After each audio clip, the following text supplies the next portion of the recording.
Welcome to another episode of Founders Club. Today we're going to be talking to Nick Manfredi, founder of the Manfredi Group.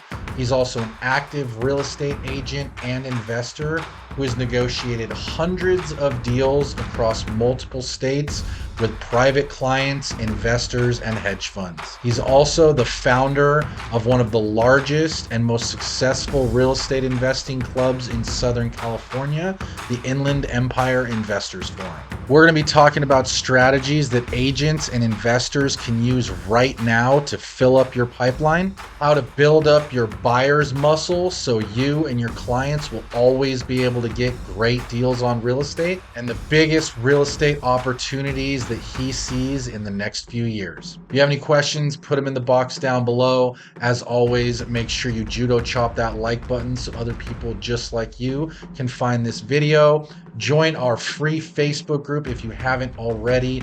Link in the description. And if you like money and you like real estate, hit that subscribe button because this is the show for you. We'll see you on the inside. Welcome to Founders Club, the show for real estate entrepreneurs. All right. Well, Nick, very excited to have you on Founders Club. Thank you very much for taking some time out of your day, driving all the way down here. We're going to be getting in the water for a surf after this. That's right. That's one of the reasons that I said, yeah, it sounds pretty good. I'll invite him out to a surf, see if I can kind of merge the two. Yeah. So, you've obviously had a very long and successful real estate career on the agent side, on the investor side. You've also ran an investing club, one of the biggest in Southern California. So I want to get into all that stuff, but why don't we? I always like to start with just kind of how you got in the real estate game in the first place. I didn't know I was going to end up in real estate. I was a psychotherapist. Really had gone through a lot of schooling. About 28 years old, and one day I prayed because I was so unhappy. I had seen what it was all about, and I go, wow, I went to school for all of that.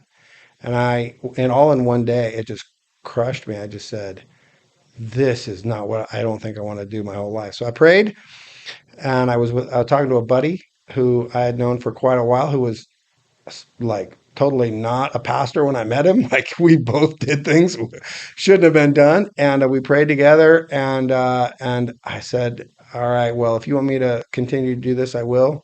If not, be clear, like be really clear for the dense person that I can be. And so I after that I didn't know. It was like, I was in my office, I had my own office. I was making great money right out of college. I was making great money, and I went ahead and made a phone call to a headhunter. Back then in the 90s, there was things called headhunters, people who connected corporations with people who might do well.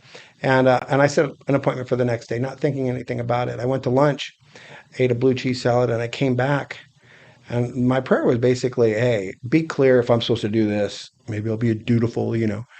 I wasn't even much of a Christian really at that time.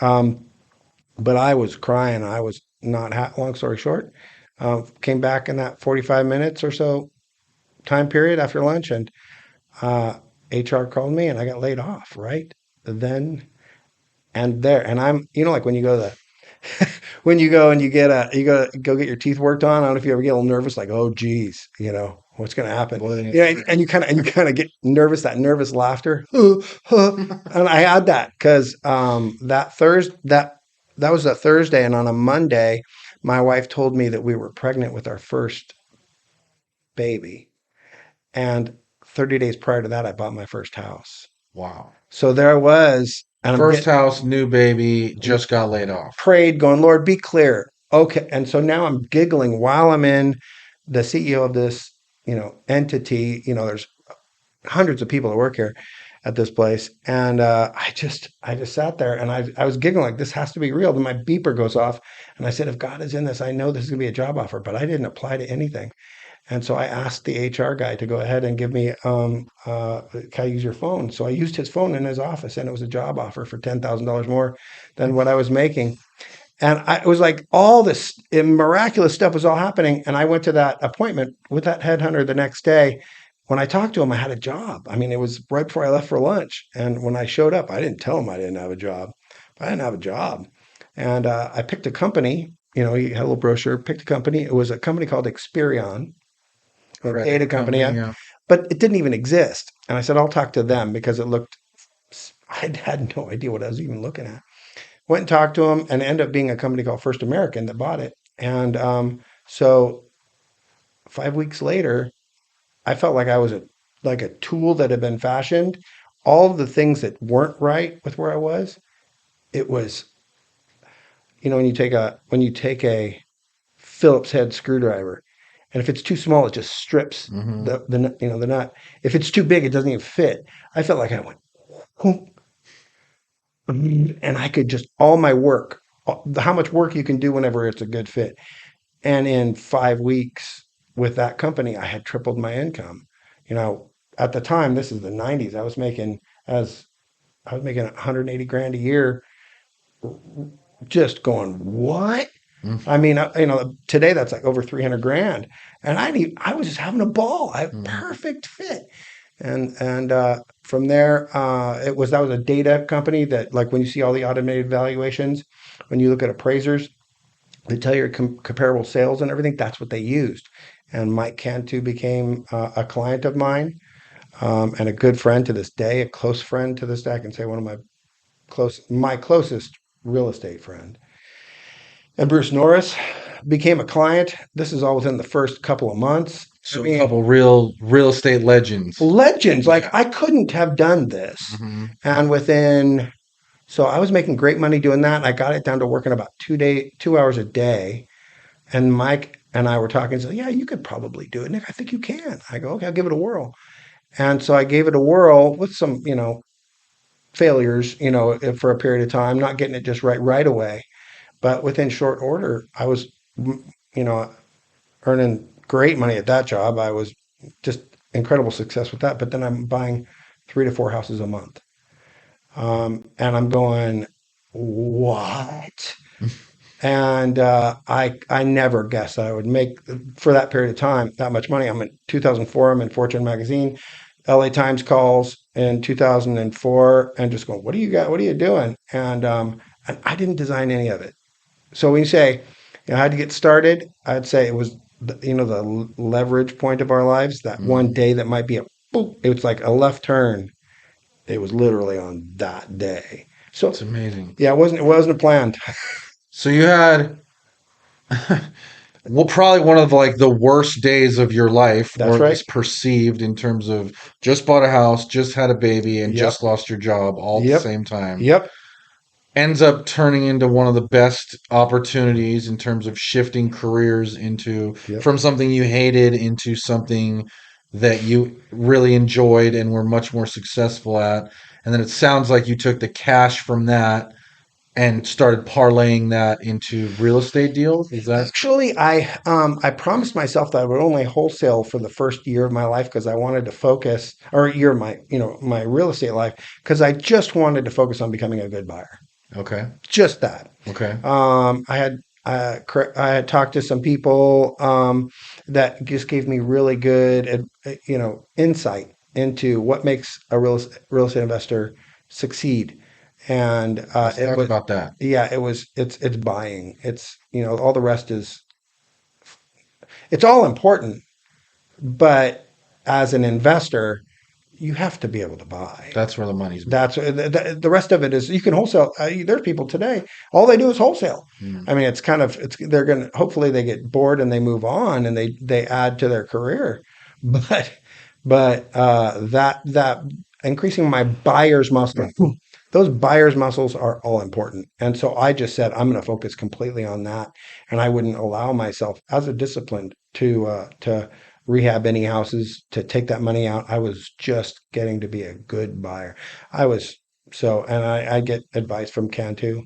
I get advice. She's got two great mentors Yeah, in Bruce Norris and yeah. Cantu, and It was a little different because I already knew all the buying stuff when I actually got to know Bruce. Because Mike's one of the, I'd say, he's the best I've ever seen.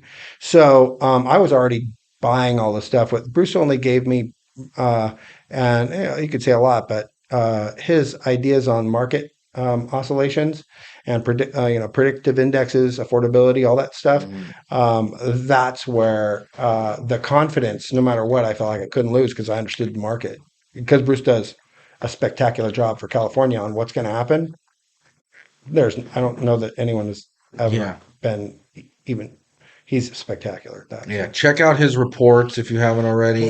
Anytime he speaks, I always make it a point to go. Yeah. He's one of the best predictors of what's to come in the real estate industry as a Mhm. whole, but especially here in Southern California. Yeah, and what I think that other people miss. And by the way, I don't work for Bruce. Right. Yeah. I don't work for Bruce, but if you know where the market tends to top out, then you know when to sell. Hmm.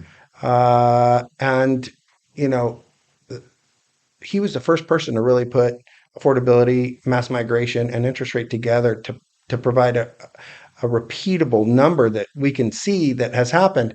And it is that gives you confidence to say, I'm going to do this and this and this. And then when are you going to get out? Some people don't get in because they're afraid of getting out. Hmm. And he tells, had really good ideas of that stuff. So yeah, that was something that not only did I have the buyer capability from really and making money from Mike, but I had an understanding of the more global market itself and Right. how I can make it work for me Love with that. confidence. Love that. Yeah. Yeah. So let me circle back Yeah. to the buyer muscle because I think that's Yep. really important. Hmm. Tell me about so you're starting to wholesale deals, Hmm. which I think is a great place for a lot of people to start, like you mentioned, right? Hmm. It's the classic. If you don't have any money, that's kind of where you start. You That's go right. wholesaling, because you can generate deals relatively cheaply just by picking up the phone, Hmm. and then you can flip them to more experienced investors, and you Right. can make a spread. But let's talk about the buying real estate muscle Yeah. because I think that whether you're an investor, whether you're an agent, whether you're a broker, these are good things to know. Yeah. So teach us Yeah. kind of how you walk through that process. It's kind of like a joke. There's Okay. like so there's the punchline. We'd hear some comedians and they'll say, they write the punchline, then they write the rest of the joke.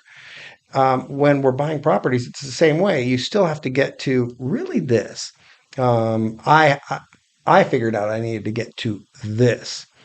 If I could offer all cash and close when you wanted, what's the very least you'd accept?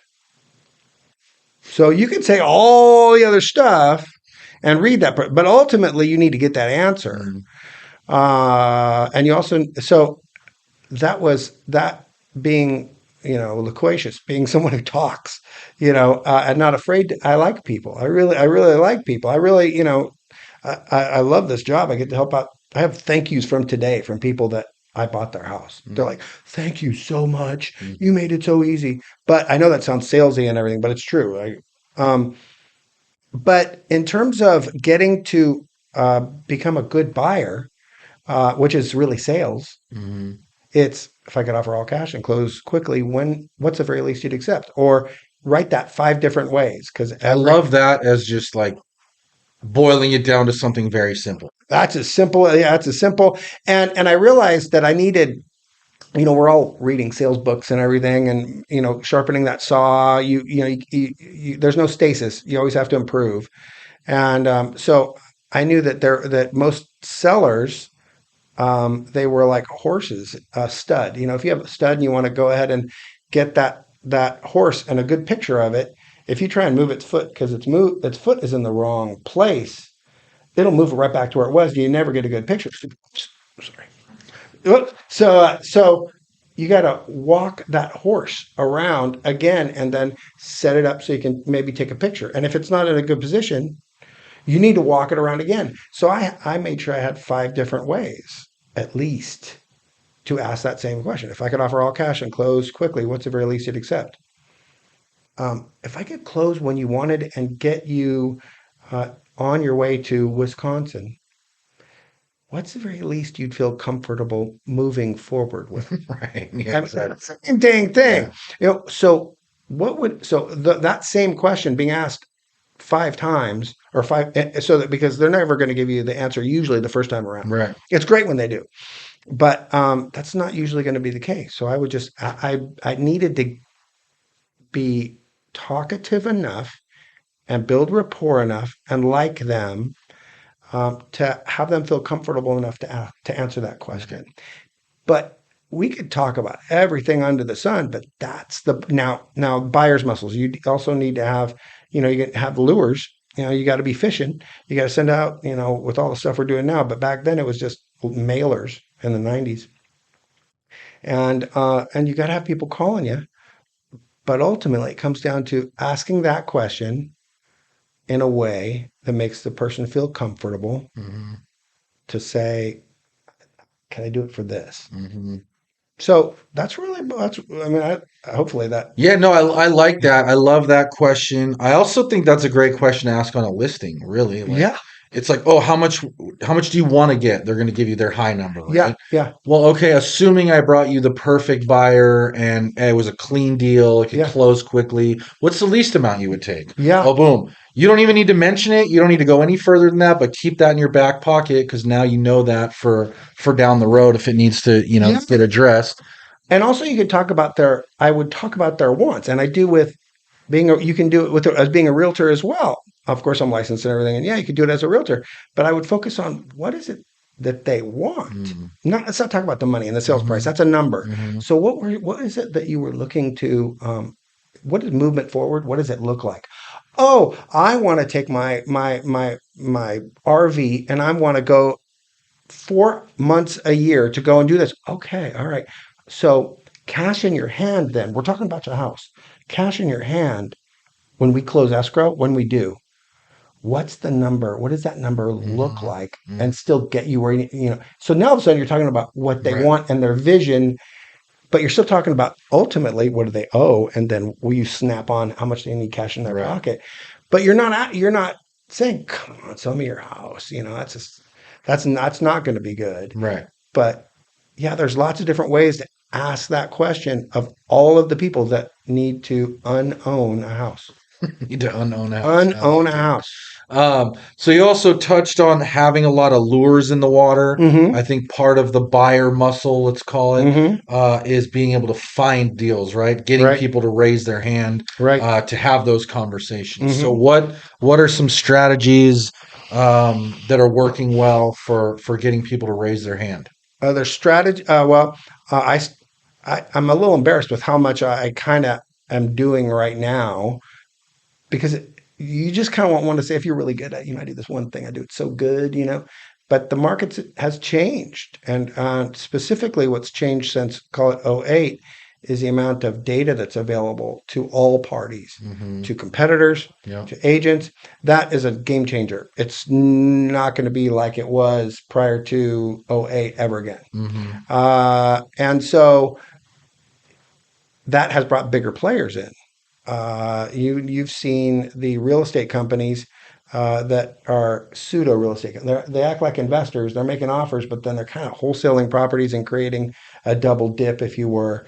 So that are out there. I won't mention names, but some of them I knew that they were going to do well in '08 when they first started popping out. So now I have to do what? Pay per click. I have multiple websites. I have a kid that I'm mentoring along that is working his tail off. And I'm pouring everything I can into him like he's my son. Mm. And he's found some really good deals in the last, you know, 10 months. Really good deals. So he's kind of a marketing campaign. And he also forces me because, all these kids are on YouTube Right. to go, why don't you do this, Nick? And so Right. now, oh my gosh, now we're doing texting. Now we're, outbound phone calls directly to sellers with scripts. Of course, there's literally we're doing all of that. Mm. Uh, sometimes because sometimes the market, what you were doing 6 months ago, sometimes it's not working anymore. We were doing direct to agent stuff directly to the agents, and it wasn't working. And then so we moved another direction, and he actually found a deal right at that exact same point. But right when this is February of this year, well, February of this year, the general public was catching up to the fact that it was no longer the market that it was. Hmm. There was some realization coming on. All of a sudden, I'm talking to another investor who I know by the name of Angelo, and Angelo's like, "Man, I'm buying." I guess I gotta watch how I say. I won't give everybody secrets, but going back directly to real estate agents and saying this is the number has we're doing that again now too. But Hmm. we did that for like 6 months straight, kind of Hmm. an agent investor type of platform where maybe you'll wholesale it or something. But that wasn't working from March of last in 2022 to, to January of 2023. That really wasn't working. Hmm. So if It someone was. wanted to do this right now, because what Yeah. I like about this finding deals Yeah. strategy is it works for investors, it works for agents, it Hmm. works for anybody, because if you can find the deals, Yeah. even as an agent, as an investor, as a broker, you have options, right? Hmm. You can say, hey, I can take this down right now myself. You can Hmm. say, hey, if you want absolute max value and you can't budge on it, I can go the traditional sale route. I can go this route. I can go that route. Hmm. Um, so if someone wanted to just do one thing right now, or where should they start? Are they real estate agent? Or well, we'll say they're one's a real estate agent. One is real estate agent should really they should diversify. They shouldn't even call themselves a real estate. Well, they have to say they're a real estate agent to the person who just wants to sell their house. They're entrepreneurs. Hmm. I've been saying that for years. I'm a real Hmm. estate entrepreneur. I'm Yeah. not. I'm licensed, but I'm an investor. I'm an entrepreneur. I'm a wholesaler if in the right situations. I wholesale deals this year. Hmm. I lend money to other real estate agents, or I'm sorry, to other real estate investors. So if there was one thing that they could do, and they're a real estate agent, is offer both. Hey, if I can't, if it doesn't get sold, I'm talking about properties that need a little bit more work. Hmm. I'll make sure I work with one or two guys. We'll buy the property from you. You can unown this property. That's a bad way of putting it, but in You're right. our Yeah, yeah, vernacular, it sure. works Yep. great. You can unown, no problem. We have a solution for it. We'll list it. Let's let the market tell you what it's worth. Exactly. And if it doesn't come in where you want to, and we come down to that, I'm going to buy it, no problem. Hmm. And they have to be able to do that. So they have to have a strong investor who's not a baloney artist. And is that, and then to generate those types of things, is that mail, sending out mail pieces? I don't Is think you that, can do one thing anymore. I don't think, at least not right now. Right now, you can't do. You can do one thing if you're a real estate agent and you're making 80% of your income is going to come from listings. Great. I'll be willing to bet you that if you land one or two deals that you wholesale and that you represent on both sides, it'll probably two of those, three of those may be half a year's income. mm, So that's a great supplement. mhm. If you're a an investor and you're not licensed, you better get your license. You should just get your license. Everyone who doesn't tell you to get your license does have something to sell, and they want you to buy this right now. And if they told you you should have your license, then you're going to get your license before you buy their little seminar Right, package. right, right. So you should be getting your real estate license, and you can still also go ahead. You know, I've not to say I almost said I almost walked the streets, not like that. No, but I've literally almost every time I've ever done it. If I bought this house, I'd walk the neighborhood and let everyone know what it is I do, and I bought another house. Mm, Almost every mm. single time, especially once it's done. And you're just door knocking and you're saying, Hey, I'm hey, Nick. I own that house. yeah. Here's a picture. We just did that, and if you know anyone that would like to sell it, we're going to get top dollar in the neighborhood. And they're like, yeah, that house was a mess Mm, before you got to it. It looks gorgeous. And they'll be like, thank you so much. You know what? It's my pleasure. I love to hear that. And by the way, I'm always looking for more. Oh, Mary's selling her house, mm, and I would buy the houses next door. mhm. I mean, I don't know how many times I bought houses next door, Right. literally next That's a door. great, that's a hot tip right there. And it's and also if you're someone who's new and you want to get to know the company that just flipped this house and they're licensed and they're a real estate investor as well, go get to know them and say that is absolutely gorgeous. Is it possible that I go around and I let people know who you are, and that Mhm. and all of a sudden now you have that same component, that is that house, yeah, colleagues of mine and I, Oh, I love that. yeah, we That's just did amazing. that. You love that house. Guess we're looking for more. Yeah. Who else? And that gives you, and it has a different feel when they see before and after. Hmm. It has a completely different feel, and their eyes light up. They look at you like you improved my. Right. And by the way, we're going to get absolutely. We're improving the neighborhood. Believe me, we're improving the neighborhood's values. I mean, we're going to get top dollar for this property. And they're like, right on. Hmm. You had John died in that house, and you're going to get tippy top value for that property. Thank you. It was Yeah. looking like terrible for the Yeah. last 10 years.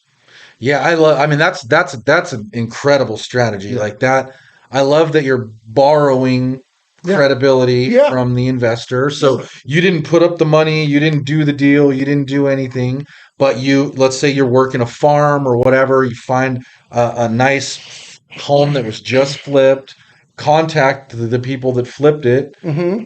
build the relationship. What I think that does is, to your point, it's going to allow you to go out and door knock the neighborhood and say that, my partners and I just did this, Colleagues. my colleagues and I Yeah. just did this.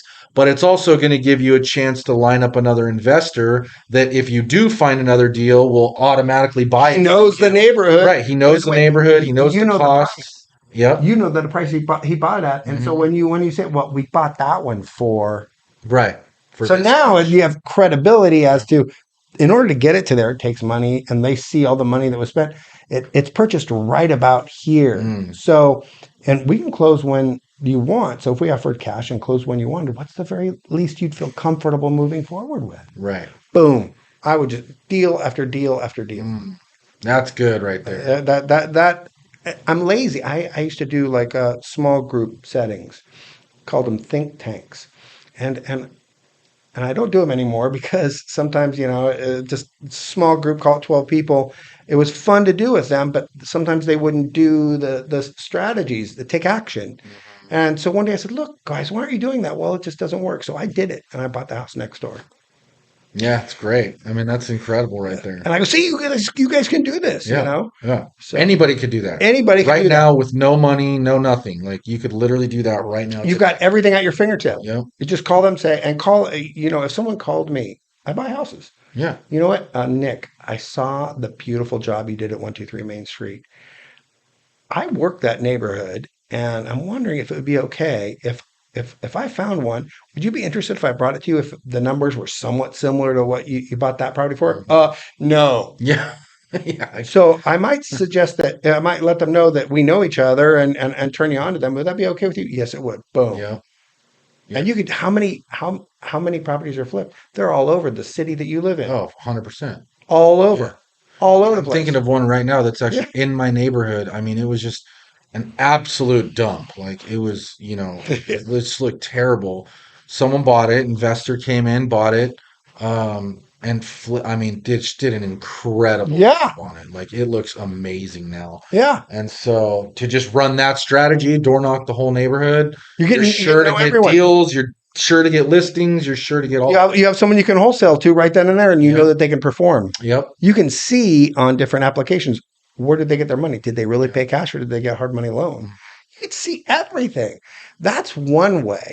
I mean, the reality is hopefully you're doing something with regard to pay per click. That's crazy competitive right now, Mhm. but you should still be playing in that. And when you say pay per click, are you Yeah. are you are you talking about, like, people that are searching Google for, like, sell my house fast, or, Yeah. like, what type of, Yeah, that's exactly. so those types of You keywords? should be you should be somewhat involved with that. I Hmm. have someone that manages that for me because that's a whole gig in and of Right. itself. So I Sure. have someone that it can get expensive, but I'm just in there and I get, if I get 3 deals a year from it, I'm happy as heck. Right.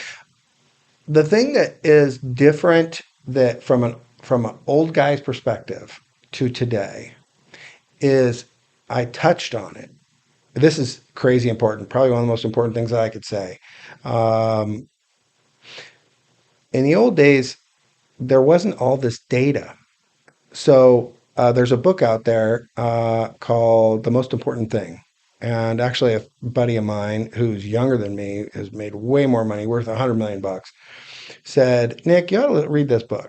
And so I'm reading them all like, this is dead on. This is why these things are working.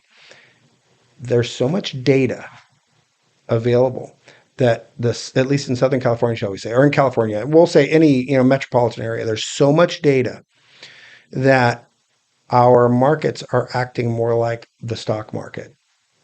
The data is efficiently passing through so quickly and efficiently and so easily that as investors and agents, our market has changed. And so in that book, it validated things that have been happening to me and that anyone can do in their own city. That is to focus on areas and things where you can become the absolute pro that may not be quite as efficient.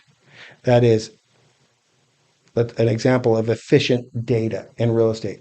Look up the house next door to you, 123 Main Street, and click on it. And from it, you'll go to Zillow, and right under it says the automated valuation, what your name is, what the person's name is, potentially nowadays, even what it is that they owe, and then a bottom right below it from Open Door, for lack of a better way of putting it, with the offer amount that they would provide, Mm-hmm. and close quickly. That is efficient. Mm-hmm. That is stock market efficiency. If you take the person's expectations from 1998 and they get started then, and what conversations are like versus today, given that, that is a completely different world. We can all say, "Oh, it's just real estate investing. It's just sales." No, it needs to be recognized. It is a qualitatively different market.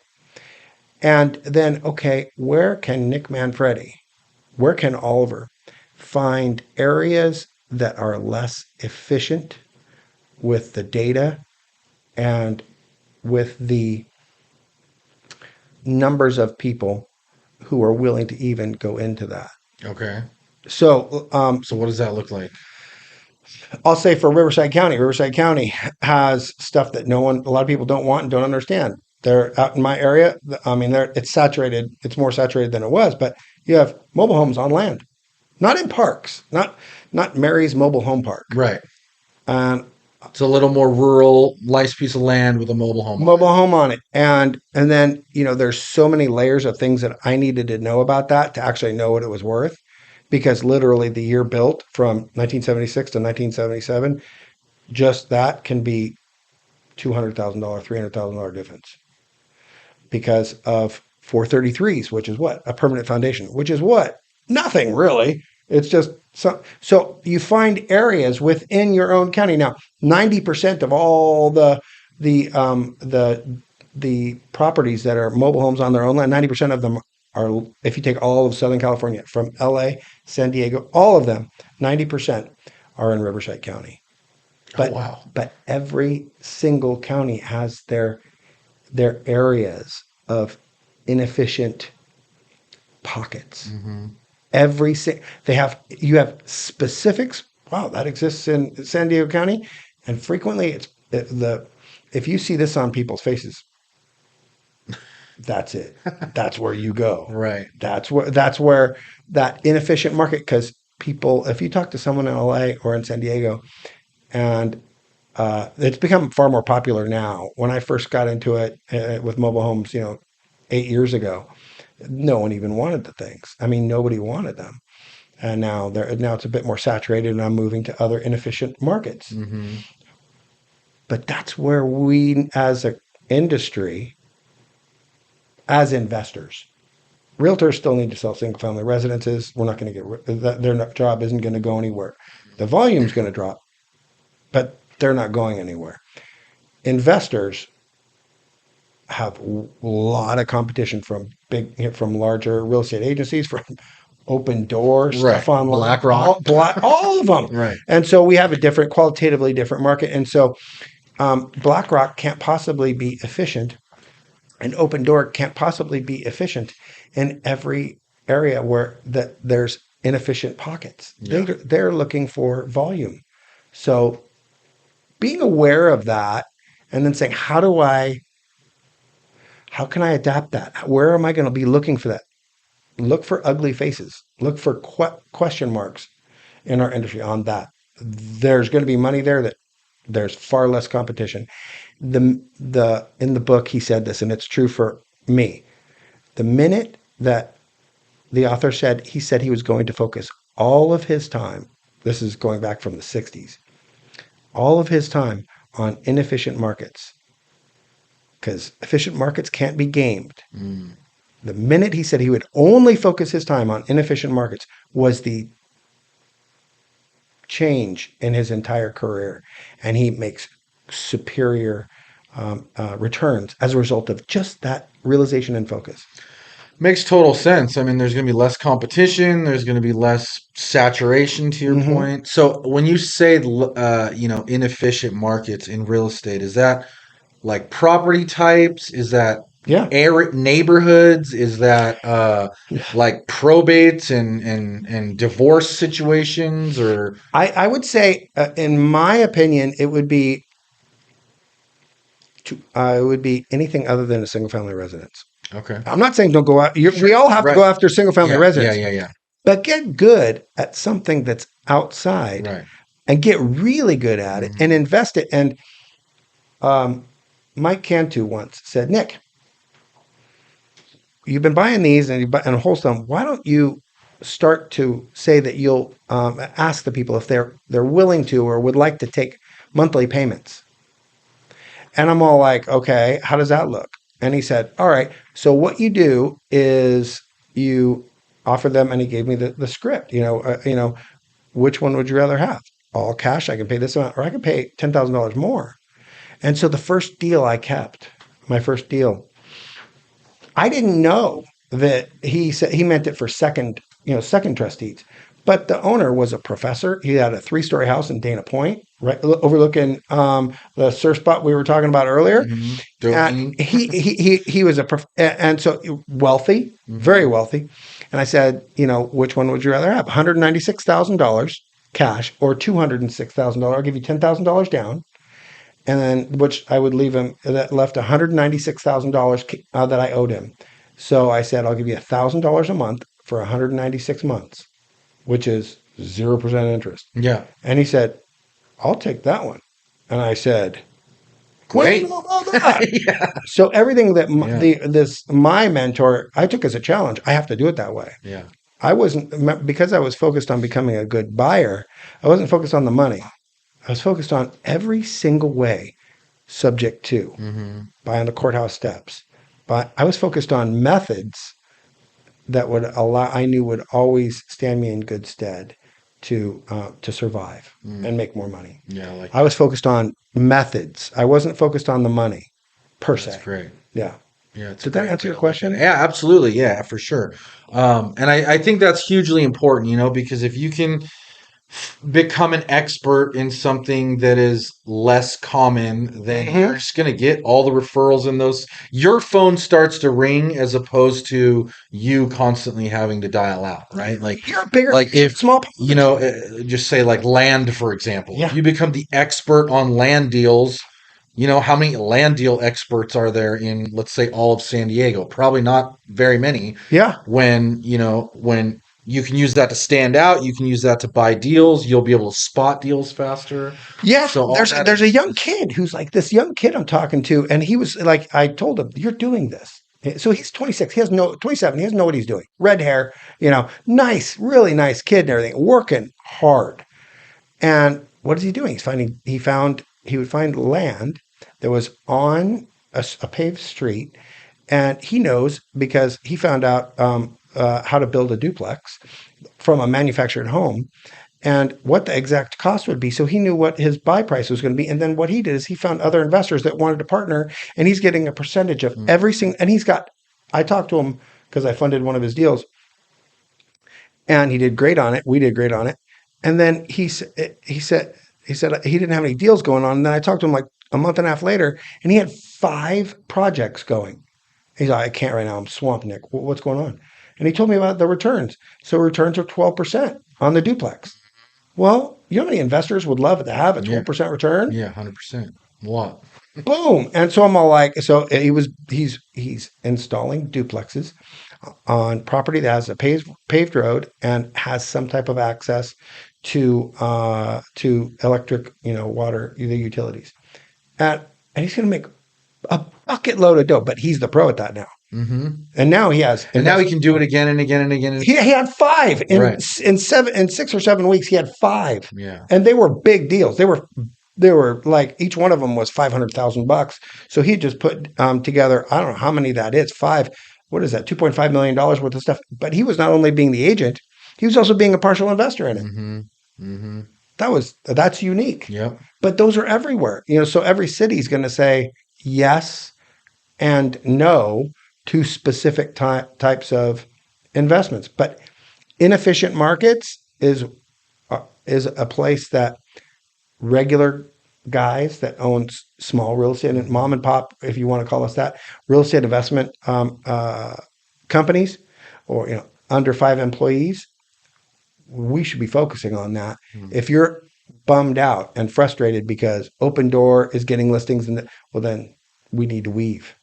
Yep. Yeah. I love that. Inefficient markets. So Yep. that's the name of the game right there. Want to shift gears a little Mm-hmm. bit. I Mm-hmm. think because I'm a big. You mentioned this earlier. You think that all investors should have their license, Yeah. and I'm going to add to that. I think all agents should also be investors. Yeah. Um, so I want to talk about that a little bit. And one thing I'm hearing a lot lately too is just people that have some money and don't really know what to do with it. So I Mm-hmm. want to speak to those people too. Like, Mm-hmm. let's say someone has 25, 50 grand right now and they're kind of nervous on where to place it, and they want to, they decide real estate is the move for them. What would your advice be to someone like And that? they're a real estate agent. uh sure. Okay, so we'll say either Yeah, or. yeah, yeah. My actually one of my first deals is I got an equity line of credit, pulled out 50 grand, and gave it to a guy, and I said, "I know where you live."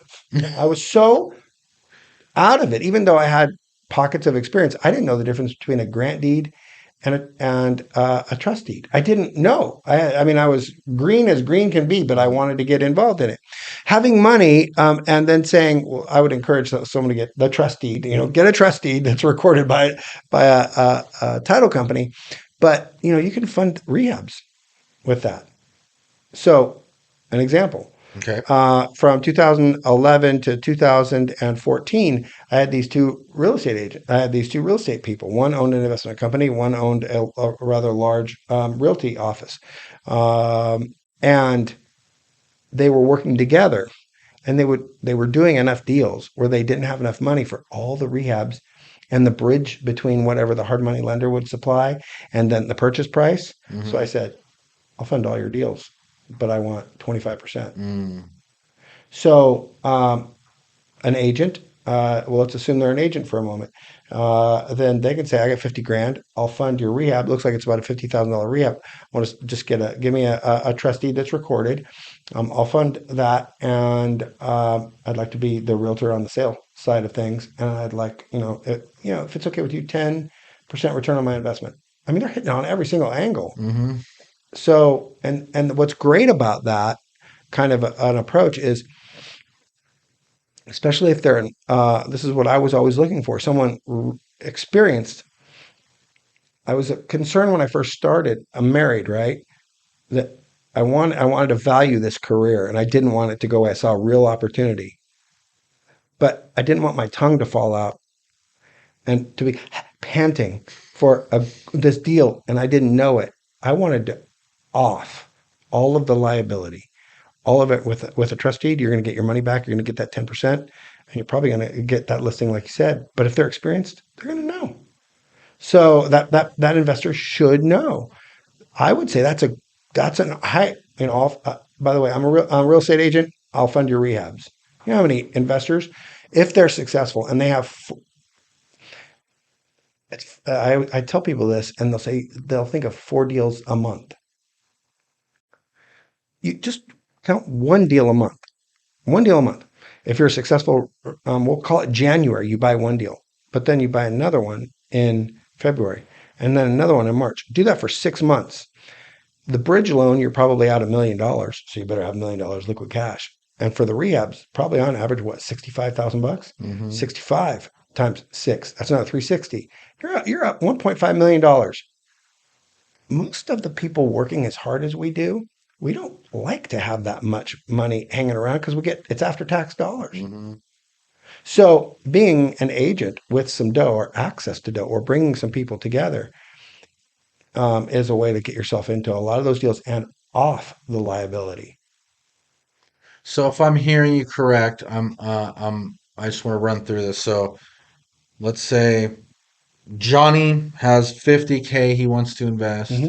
He's going to link with a flipper, house Hmm. flipper in his area, and he's going to offer, I'm going to give you money for your flip. Hmm. They obviously use hard money to buy the deal, but now we're talking about construction costs and all Hmm. that. Hmm. So the hard money loan's in first position. We're coming in second position, Hmm. but we're secure because it's tied to the property. That's right.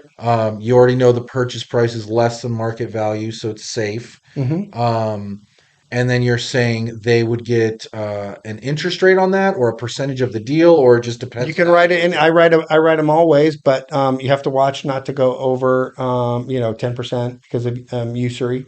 You don't want to get caught up in that. So 10%, or if you're going to say, and I do write deals where in the transaction, I'm a participant in this. I'm a co-investor, shall you say, and Mm-hmm. it's recorded by a trustee. And I go ahead and say I'm getting a certain percentage of the profit. I write them Mm, all different ways. that's great. And then you can turn that money every 2 to 3 months. I would say probably closer to 4 to 5 is what I would say. Okay. But you can also, work with other individuals and say, and you got to watch that you're not becoming a hard money lender. Yeah. You got to Yep. follow all those Yep. guidelines, whatever they are. Look them up Right. in your area. Yeah. But that I did that, and I did it with my. Let me make sure I can. I did that with my self-directed IRA quite a bit. Mm. So those self-directed IRAs. I don't know if you have one, but cray great. You can tap into those to. Well, it's a lending device. So yeah, Yeah. here, I would just be a money lender and I would say, hey, but I want a percentage of the overall profit. Mm. And I would give them enough money not only to purchase the property because they did need if you're going to buy it, if it's worth $400,000, they bought it for 250. The hard money lender isn't going to give them usually 250. They're going to give them, let's just say, 225. Mm. And well, they needed 225, but then there was going to be monthly payments on the 225. Well, I give them all the money up front for the monthly payments. And they say, what do you need for the rehab? We need 50 grand for the rehab. Okay. So I gave them, shall we say, 100 grand. Mm. But on that, I get 50% of the profit. Mm. And I made 50% of the profit on that. Not bad. No. So, Yeah. becoming that sounds, people don't do this today. So I'm going to encourage anyone that I would be speaking to should be looking at the mechanics of transactions and say, how can I serve this? Mm. Where can I, and really getting into that creative side of things. We've been so blessed with this up market since 2000 and call it 10 that some of those muscles have those buyer muscles that Got include soft. they got soft. Yeah. And so focusing on that and challenging yourself. I'm looking for this right now. Maybe Mm-hmm. having three. I'm looking for it and shoot the hole, man. Go after it. Mm-hmm. Love that. Yeah, it's fantastic advice. Mhm. On that note Mhm. of kind of what's coming down the pipe, so to Mhm. speak, what are you excited about? What opportunities are you seeing come in the next couple years? Like what are you Uh, looking at? well, I don't know if I did a whole presentation. I don't know if you saw it or not on where I expected prices to go and what was going to happen. Oh, nice. Where can Um, people find that for the it's online. So if you look up Nick Manfredi and a market forecast, perfect? but but it's wrong.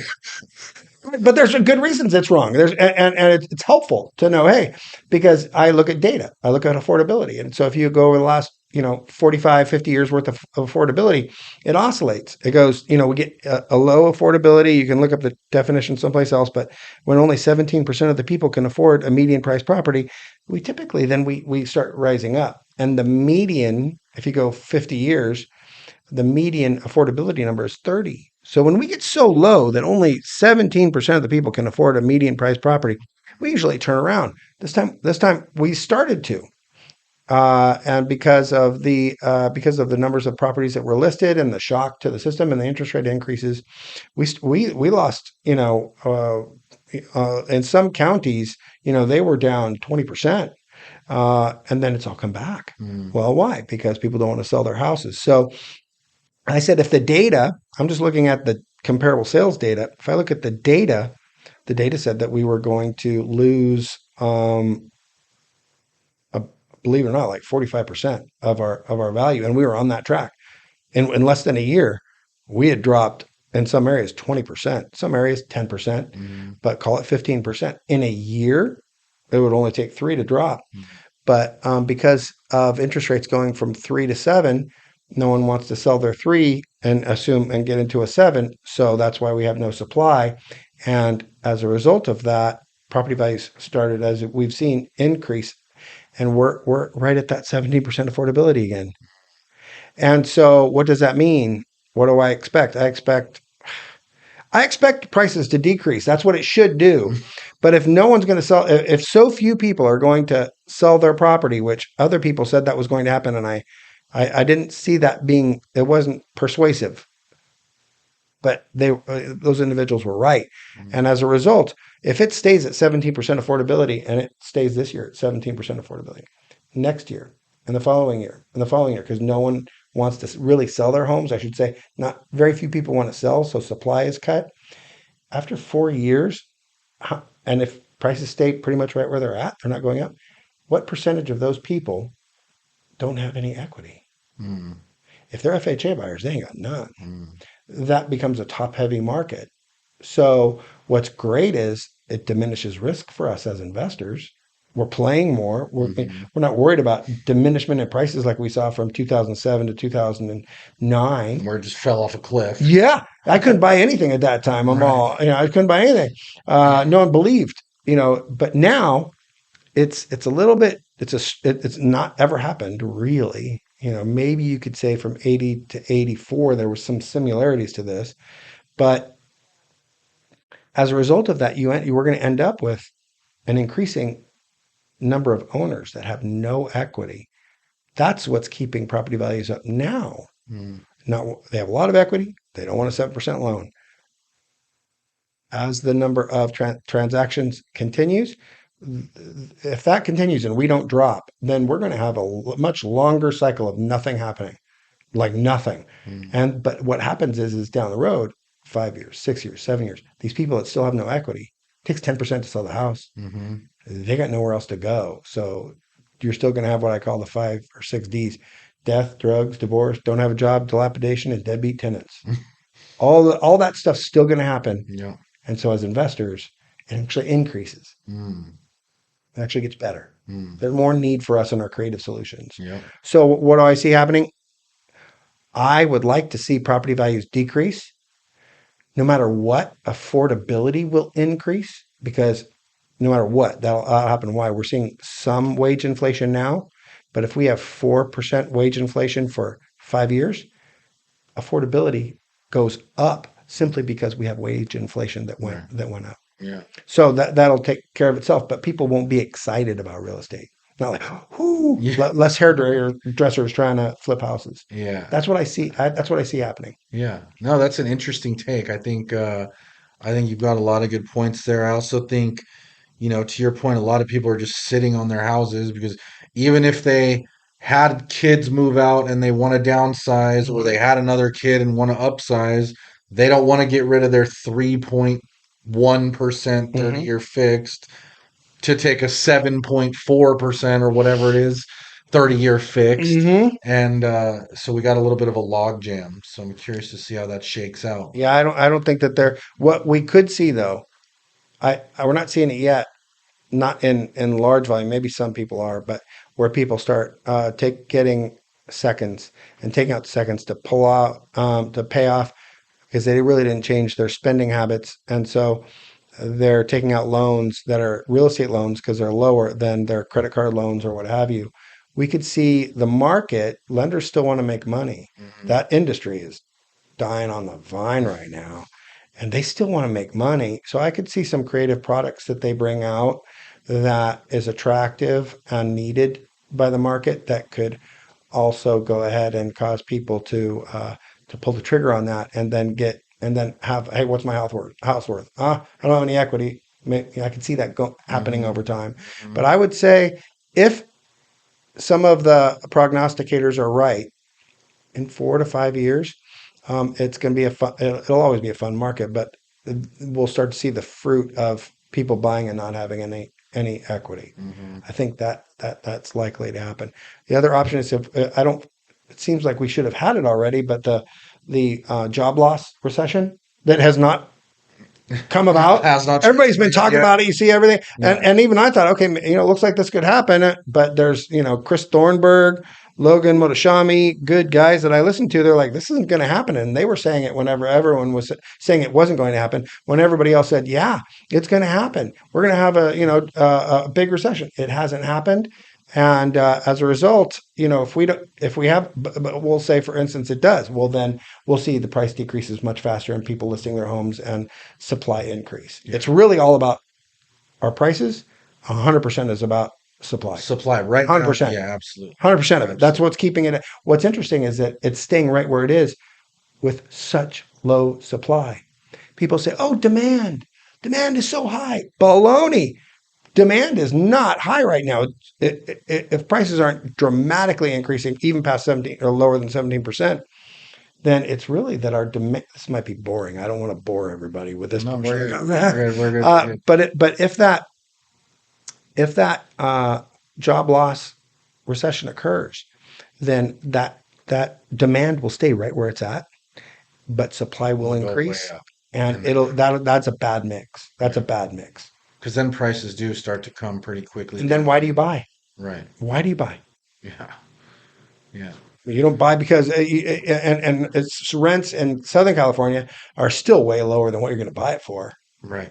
So why not keep renting? Yeah. So I just but I have to say, what are my limitations? What do I know about a job loss recession? I really, I don't know. Who knows what? Yeah, like you said, it's been the boogeyman in the bushes Yep, for several years now, and yep. so we'll just have to wait and see, I guess. And everybody's saying it's going to happen. Oh Yeah. my God! All the Yeah. naysayers with the weird looks on their faces, and the red lines going down on YouTube. Yeah. We don't read newspapers anymore. We just put up a Look at topic. thumbnails. Yeah, exactly, exactly. What about other sectors? Are there any other sectors where you're seeing big opportunities? Um, I personally have a theory, and I don't know, maybe I'm way off base, but I'm curious to see what you think about it. I think obviously like office is going to get hammered. I think Mm-hmm. the writing's on the wall there because since COVID, like the need for people wanting to come back to and have these big offices is Mm-hmm. getting less and less. But I do think that if prices start to continue to come down on the office space, there could be an opportunity to come into something like that and redevelop like a small office plaza into something like I don't know, like, studio Self spaces, storage, all self-storage, that different stuff. stuff like that. I feel like that could be big the next few years. You know what, I'd like to see. I don't. What I'd say is, if that happens and you're an agent, by golly, it'd be good to be in that because when the loans reset and they're going to be increasingly resetting, so all of these retail, the commercial stuff, it resets every what 2, 5, 7, 10, generally Hmm. speaking. Hmm. And as that happens, we're already seeing it, huge drops. Well, some people just leave it, or some business owners are just going to leave it, say forget it, and then yeah, that property will need to be sold. And in the MSAs that are bigger, call it Southern California, we probably are going to see the Black Rocks of the world come in, and they're not going to be crazy great deals for all of us. But in those submarkets, the uh, less populated markets, there's going to be some smoking deals Yeah. there. But I don't want to move to Texas. I Yeah. don't want to. Yeah, to me, I'm almost looking at like instead of house flipping, I'm looking at it like office flipping. Because Yeah. I feel like there will always be demand for cool offices that are smaller. Mm-hmm. Um, and so if you can come in and get a deal on like an office around here in San Diego, office Yeah. condos are a big thing too. Yeah. Like you can buy one of those that was built in the 80s, flip it like you would a house. I don't know. That's just my theory. I think there's going to be some I like it. opportunities there, but I could. There's good. Let's put it this way: the change, and there should be foreclosures in that market, is going to create opportunity. yeah, without a doubt. What I'm not. I'm. I. The reason I like single family residence, I like houses, is people are just people. Business ideas. I've had some pretty.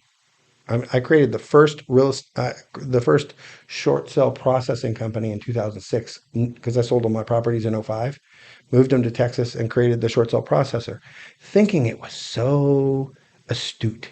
I was I was cutting off the market before it really knew what was happening. Hmm. By '07, I had 10 people working for me. My overhead was 65,000 bucks, something like that a month for this company. And it was a beautiful idea, but it taught me to stay in my lane. And what do I know? I can look at a house going, it needs this, this, and this, and this, and the wife will love it. Hmm. And also, well, it backs up to railroad tracks. Maybe I don't want that one. This one has a pool. Oh, this one's at the end of a cul-de-sac.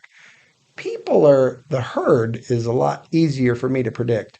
So I'll stick with personally. I've gotten my hand slapped doing really creative things that in areas I wasn't the expert. Right. And houses and people, they're And I'm going to just bring it full circle to yeah, your point earlier about maybe that's a niche for someone to go that's right. into where they can Absolutely, become the expert at it, and most people aren't going to touch it because they feel like you. And absolutely. you never know. That's right. That is and you know Yeah. you're giving me Yeah. that right back. So yeah, you're right. And looking at what people do is a repeatable investment that you can do over and over. Yeah, absolutely. You're absolutely right. That is So, exactly right. well, we'll see. Yeah, we'll see. We'll see. We'll keep watching. So as we start to wrap Mhm, up here, I have a mhm, few questions mhm, that I like to, bring it home with. mhm. One is if in 60 seconds or less, what in your mind does it take to be a good real estate investor? To be a good real estate investor, we talked about buying muscles. I would say the creative side of buying keeps you in the game and not uh, you, you have more ways to buy a property versus I'm just buying cash. Mm, The creative side of buy you can wholesale properties and have someone go ahead and I did this a month and a half ago. This kid brought that deal. And the person still went ahead and did a seller carryback at 0% interest. I wholesaled it to that gentleman I referred to earlier, but I moved that note at 0% over to one of my other houses. So I was mm, paying 7% on that, and now I'm paying 0%, and it'll be paid off in 3 years. The creative side, properly using 1031 exchanges, asking people to take a note back, buying a property subject to, mhm, of course, buying a property all cash, wholesaling a property. You need to have as many arrows in your quiver on how you can take this down. And the investor that's self disciplined enough to realize that craft needs to be honed, it needs to be mhm, worked on, and it's never done. mhm. You'll never be done. I'm learning that that is the number one thing. Love that. That's the number one thing. That's great. Can I say the back end? The back end of that is because you can make a ton of money. But I think all of us, once we achieve some really good success that's worth sharing with other people, at Christmas at the dinner table, oh, Nick's doing pretty good, is overhead, keeping your overhead Yeah. absolutely at the bottom because you'll spend as much. I ended up creating a company. It was a great idea. The short sale processor. I owned the short sale processor.com because I didn't want to own any properties. And my overhead goes to $65,000 a month. That was that I learned my lesson, but keeping your so doing well, all those buyer muscles, putting it all together, and then going ahead and keeping your overhead Mm, low as possible. yeah. That's great advice. Hopefully, Especially pertinent right now with, yeah, the shifting economy and all that. So I love it. Um, Last question I like to ask. I know you have three boys as yeah, well. I have two boys, yeah. five and or now 6 and 7, soon to Mhm. be 8. But what would you say to them and the next generation of people on what it takes to be successful in life and business. I would say the probably the most valuable director for me was to write my eulogy. It was an old, I think, Brian Tracy type of thing. Mm-hmm. And I go, that's kind of silly. But the more I thought about doing it, I went ahead and decided, and I really looked at it. Then I wrote it. You know what? And it wasn't supposed to be baloney. What was it that this say pastor was going to say when I'm dead and everybody's around, and it has to be the truth. You know, not baloney, the Yeah. truth. And that caused me to put my values. We're talking about our kids and everything, but it put my values where number one, we all fail and everything, but my faith in God had to be number one because it allowed me to go ahead and say, where's my family? It has to be below that, but he sets everything. He sets that road straight on how you're going to operate within the family guidelines as a dad, as a masculine husband. How are you going to love your wife, etc.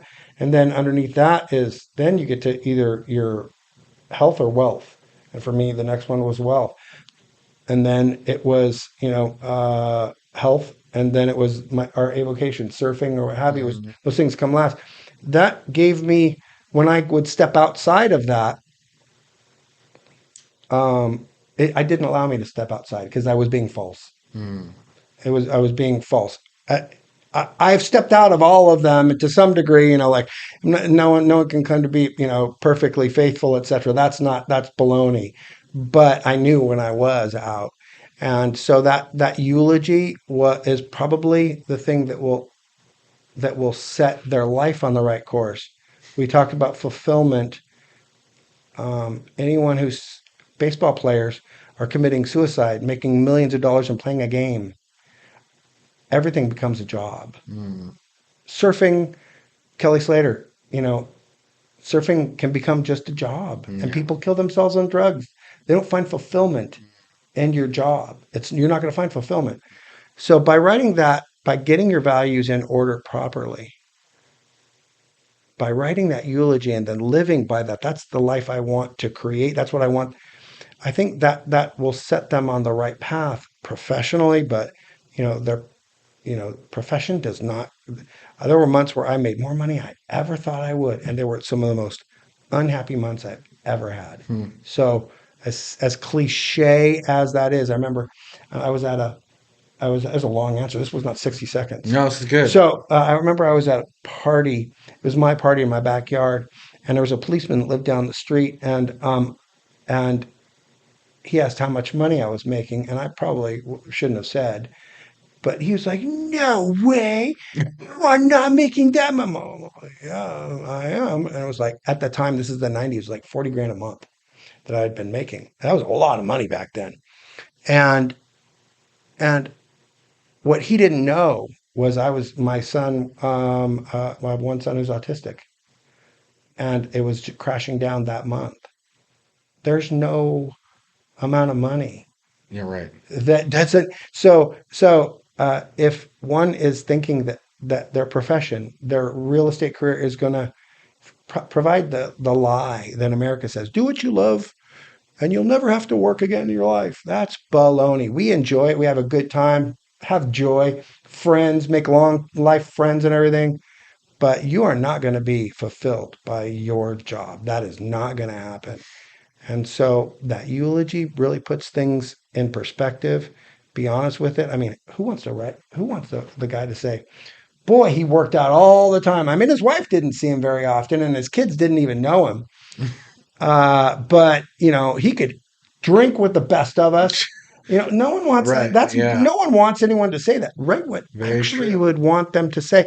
And then I did that, and that probably I had my 17-year-old son write that. He didn't get it. He'll get it in the future, and he'll probably have to rewrite it.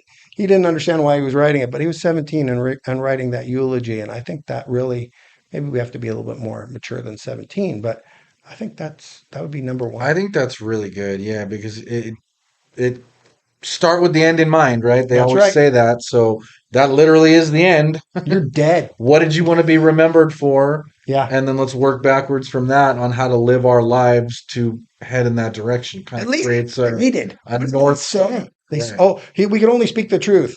Well, he laid out in the sun and he surfed all the time, and I didn't like to have his kids And around he could very do much. keg stands and this and that. But if Right?